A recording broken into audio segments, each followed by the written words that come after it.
Hey, this is Matt once again. Welcome back to another review of another 80s horror film, and this time it is the 1981 film, The Boogens. Now yes, this is a bootleg DVD, but this is from years and years and years ago. I could be wrong. I think this did get officially released on a DVD and Blu-ray, but I could be wrong on that. So don't quote me. But I know this is a film that Stephen King was a fan of, and I believe he called it wildly energetic monster movie. Which I do disagree with Stephen King. I don't know what's so energetic about this film. Now, I don't hate this film, The Boogens. It's okay as a time waster, but I don't love the film. So it's not a rant. It's more like, one of those type of things. Now, on the front here it says, "Some things should not be disturbed. The Boogens. There is no escape. Afraid of not knowing. Afraid to find out. After 100 years, someone has reawakened the Boogens." Now, the movie, it is directed by James L. Conway, stars Rebecca Balding, Fred McCarren, Anne-Marie Martin, Jeff Harlan. Now, the plot, I thought this was a decent way of explaining the opening without dialogue, is they show a bunch of newspaper clippings showing you the backstory, where there was a silver mine. People were trapped, there were attacked reports, the mine was closed, and then much later the mine was reopened. And then we have 4 people, 2 older and 2 younger.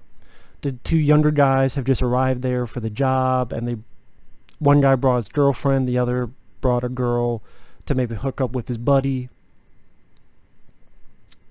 But the 2 older men and 2 guys, they go through the mine shaft after the mine has been blown up in order to go in and maybe restart this mine.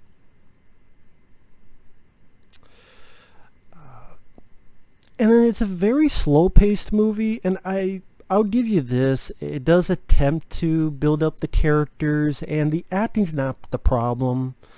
I don't think the characters are unlikable or anything. They're all right.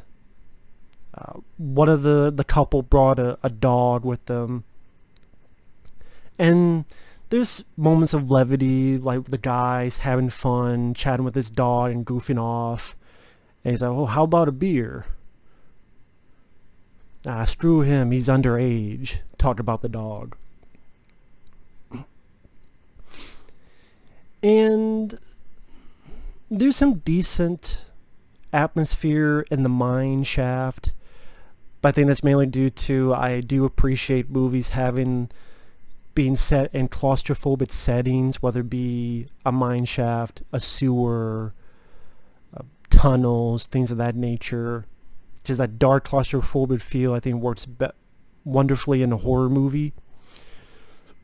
Whether it be in a slasher movie like My Bloody Valentine for the finale there, or whether it be horror movies, even low budget films like Watchers 2, there are scenes in the sewers and tunnels. Alligator, Chud, the list goes on.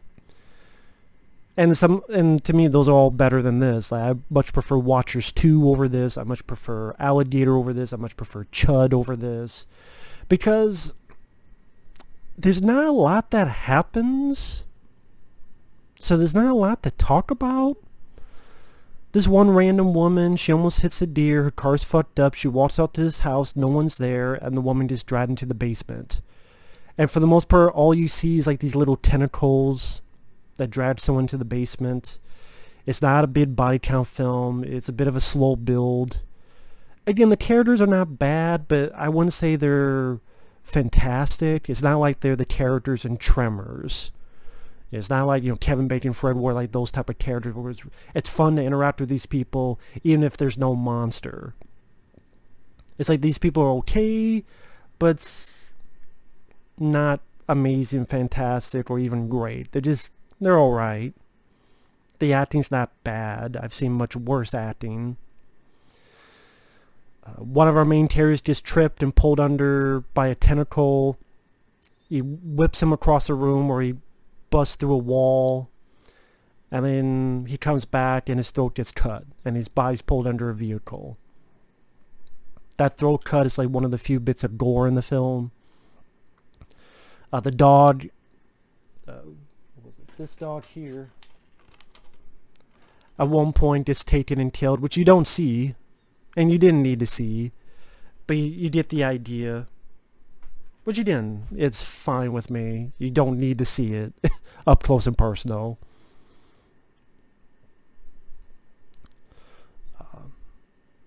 The girlfriend of the guy that was taken down, she comes out of the shower, some tentacles cut her face up, kills her.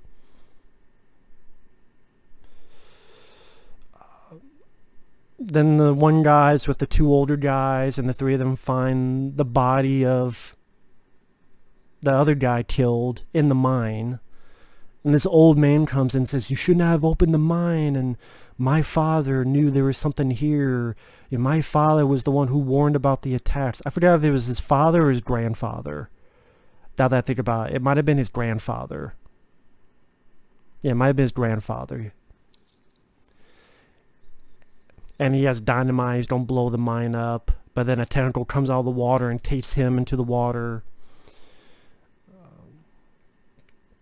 Before that, one of the older guys, he's pulled into the water and killed. Our sort of lead guy goes back to the house to get the lead girl. A cop goes there too. And the creature's a decent design. Granted that the lighting's not the best, so you don't get a good look at it. Maybe if this is on Blu-ray, you get a better look at the creature. I don't mind the design. I guess in a way, it kind of looks like a fucked up turtle, or definitely lizard in nature. I'm not sure which. I mean, it definitely sort of like reptilian thing. I don't know if it's like a lizard or a turtle. So I don't mind the design.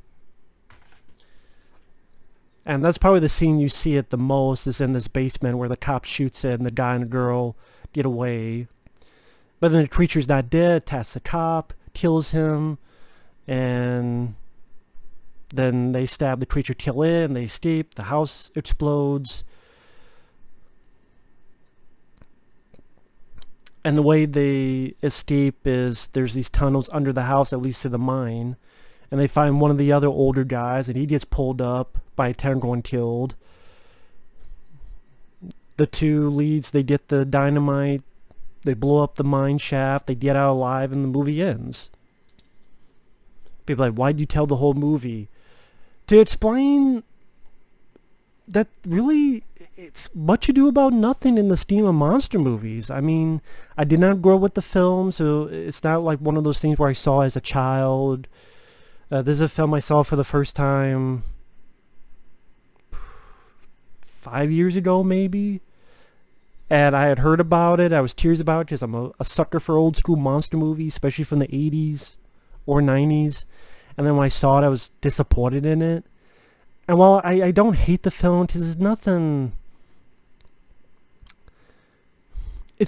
rant-worthy. Like, there's nothing that's so bad that gets me mad. Like I said, the acting is fine. The characters are meh. The monsters, the little you see them, I don't mind the design. Yeah, it's a low budget for the practical effects, but I prefer them over CGI. The setup monsters out of a mine shaft after hundreds of years, I don't mind that setup. The couple sequences in the mine, against a good location for claustrophobic atmosphere. You get little bits of blood and gore, nice to see that. Maybe because it's a bootleg, I can't really judge the lighting fairly. Maybe I have to see it on an HD Blu-ray cleaned up format to really be fair on the lighting issue of the film. But it's just, like I said, when Stephen King says, oh, it's such an energetic movie, I don't know what he means by energy. Because that's really what this film lacks, is energy. You know, it lacks the energy of the pacing. I get that it's a slow pace, but the characters don't have the biggest it factor that, to me, really makes it a tremendously rewatchable film.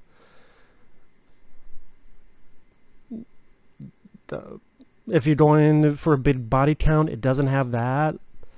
I mean, the woman in the first 20 minutes gets killed. One woman gets her face cut up a bit. The one guy gets his throat cut. I guess a couple people get pulled into the water. The cop gets killed. And then the one guy that gets pulled up, so that's about 7. I would say the cop is probably what you see the most of the creature when the cop gets killed, because the creature like bites him. But mostly you just see tentacles and maybe a slit of the neck or cuts on the face, or they just pull him to kill him off screen. So that's what I mean. Those are one of those movies that's hard to review because I do think there's a film that if they amped up the action, or they amped up the monster action, or if the pacing was tightened, or if you got, I don't know if I would say different actors, or if the script was beefed up and the dialogue or the characterization department, or just something about it is missing to make it that, to me, fun, cult favorite monster movie. And again, I love monster movies, whether it be Deep Rising, The Relic, Arachnophobia, Alligator, which those are different kind of creature features. Chud, Watchers 2, Tremors, Stephen King's Graveyard Shift. Like, Stephen King's Graveyard Shift, I'm like, that's a slow build as well. But that film, I thought, had even a... Maybe people look at the Boogens as I view Stephen King's Graveyard Shift. Maybe that's what it is. But, I mean, Graveyard Shift, I thought, even had more of a rich atmosphere and dirty, setting, and, that those characters, especially Stephen Mott,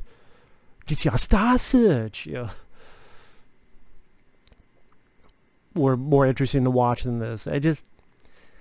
It's a time waster at best. If you're really into 80s monster movies, just don't expect much. And maybe it's like, hey, it's a rainy afternoon, you watch it as a time waster on cable, or however you view it on your computer. But there's a lot worse monster movies, but there's also a lot better monster movies out there. It's just, Again, these are always the toughest films to review, because it's not like the passion of loving it, and it's not so horrible that I'm ranting on it. It's just like, a meh movie. So I'll stop. I'll just keep repeating myself. But thanks for watching my kind of ho-hum review of The Boogens, which is also a weird title for a movie, The Boogens. I mean, what the hell is The Boogens mean? Like, what the fuck is a Boogen? I mean, if you look at it wrong, you think it's called The Boogers. And if you look quickly, it's like, is that boogers? Oh no, that's hands. I saw something green.